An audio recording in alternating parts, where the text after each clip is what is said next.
E você começa a se interessar aí pelo jornalismo na adolescência? Mais ou menos. Ali em 83, eu lembro que no primeiro ano do antigo colegial, já dentro de uma disciplina que falava de orientação profissional, eu fiz uma pesquisa sobre o trabalho de um jornalista esportivo. Foi a primeira vez que eu coloquei isso no papel, que eu considerei essa ideia, embora na prática eu ainda pensasse muito mais em ser desenhista de quadrinhos. E aí, com 17 para 18 anos, houve uma questão prática, né? Você precisa tomar uma atitude, e eu costumo dizer que eu não via por aí outdoors, nos tempos em que o prefeito de São Paulo ainda permitia grandes outdoors, né? Eu não via outdoors onde estava escrito venha ser desenhista de quadrinhos, mas eu vi muitos outdoors chamando para faculdades de comunicação, venha ser jornalista, isso você encontrava.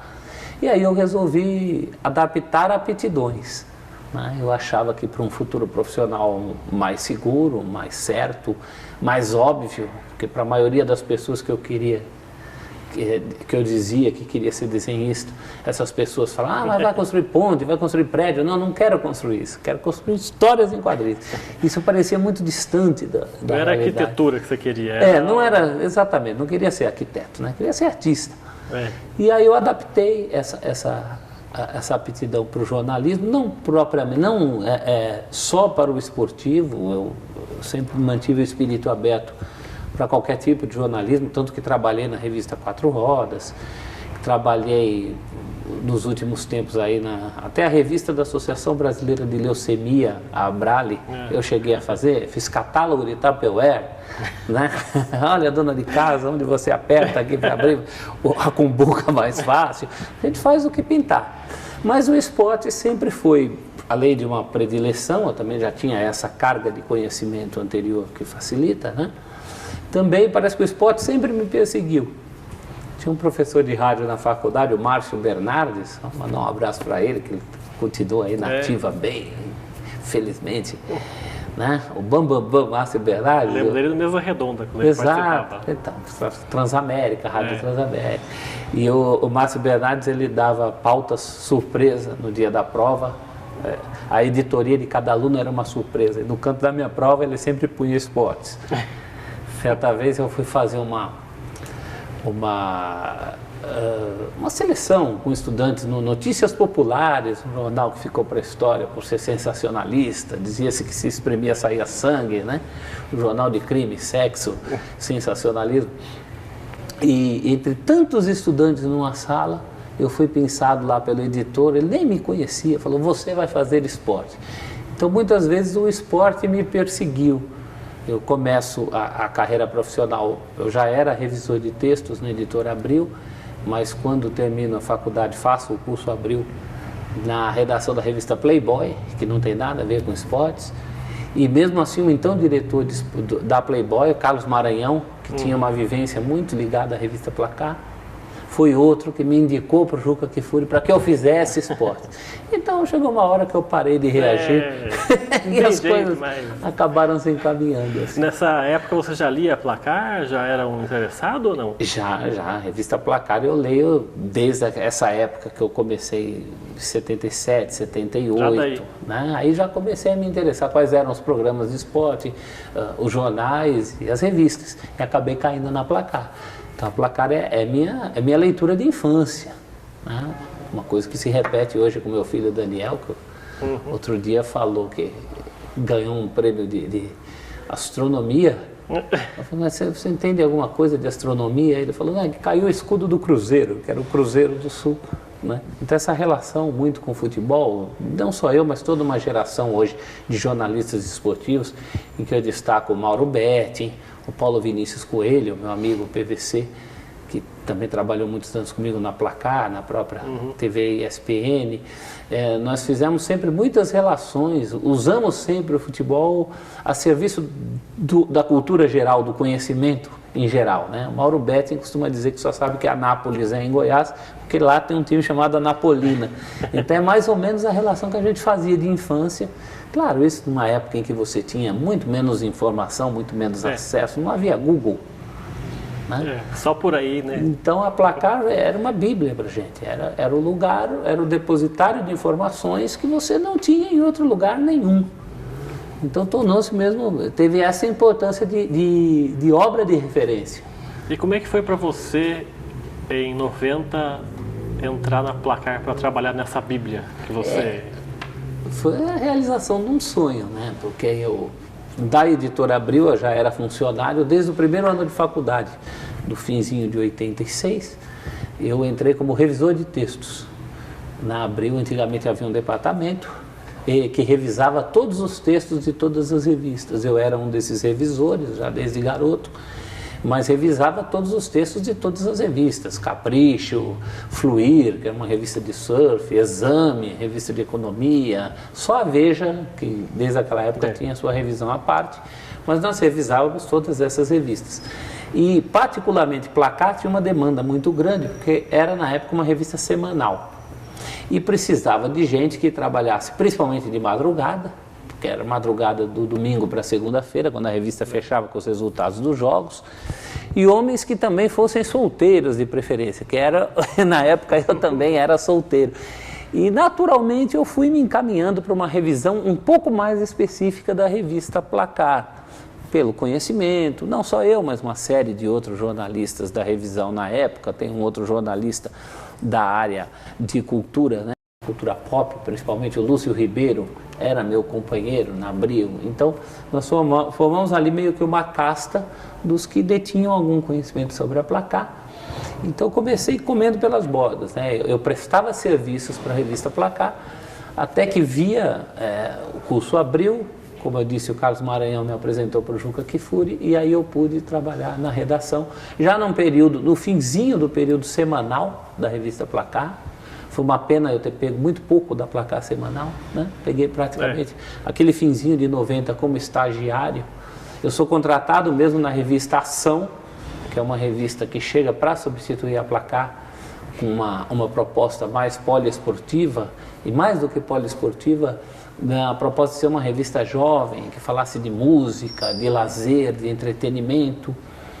Durou pouco, a revista Ação durou pouco, né? Aí voltou a Placar como mensal e temática.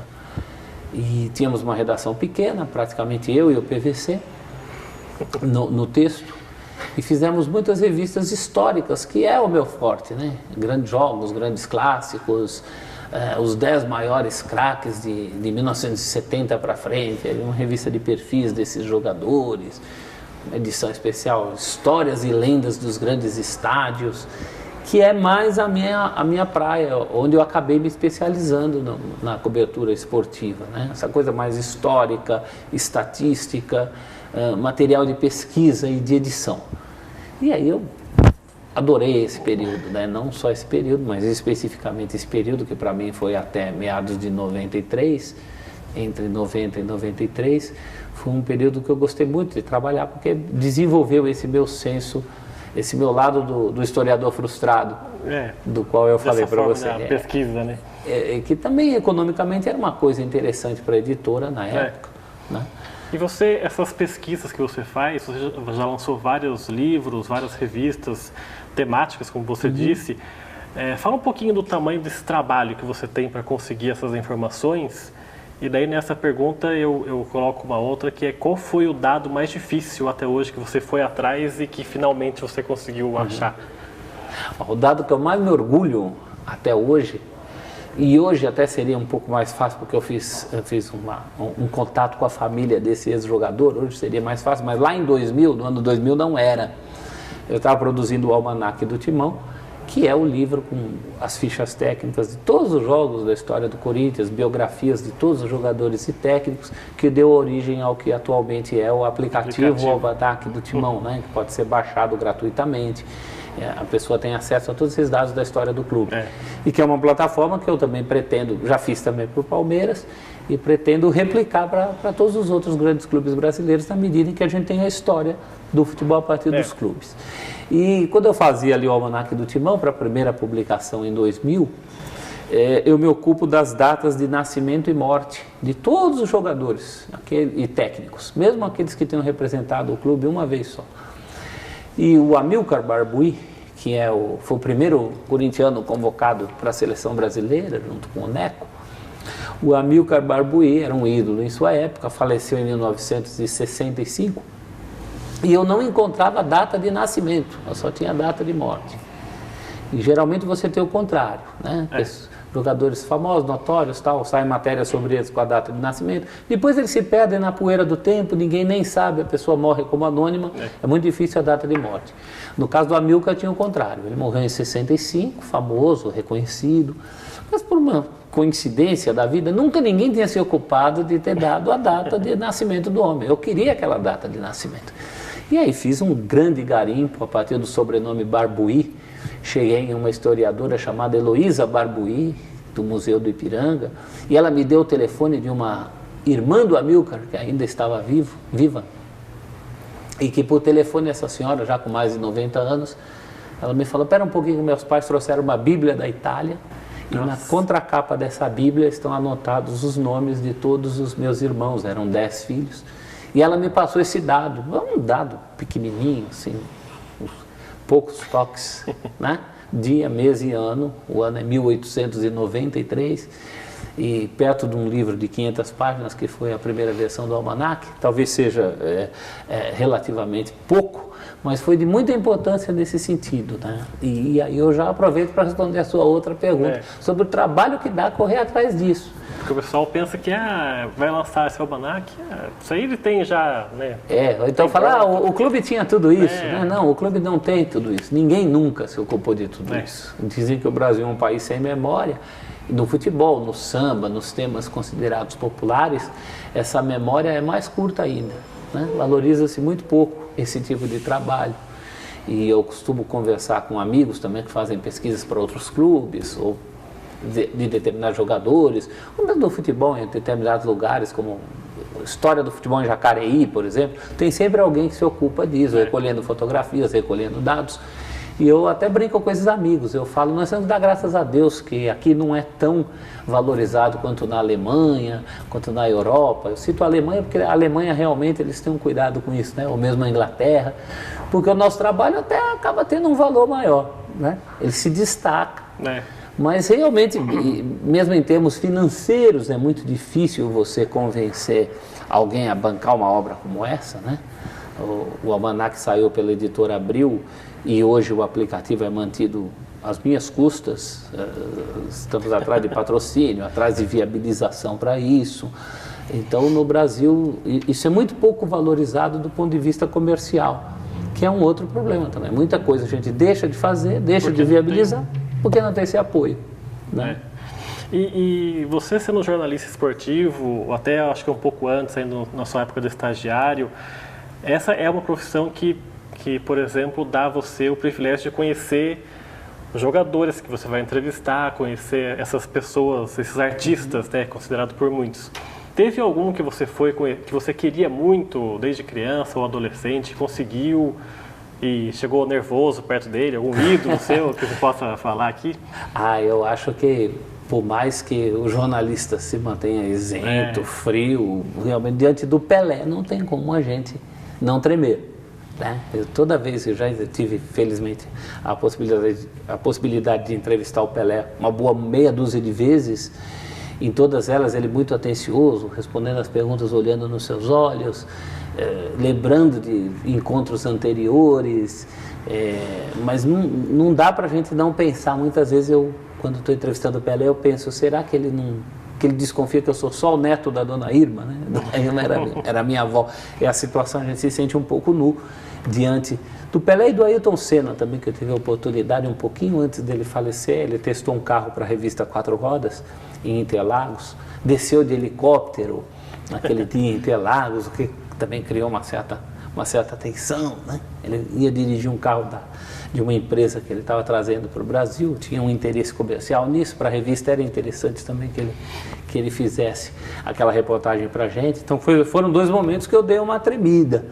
E até hoje eu guardo com carinho fotos com 3 ex-jogadores que para mim são o próprio Pelé, o Zico, que eu considero o melhor jogador brasileiro que eu vi em atividade até hoje, E o velho Luizinho, pequeno polegar, campeão de 54 pelo Corinthians, ídolo do meu pai, do qual meu pai falava tanto.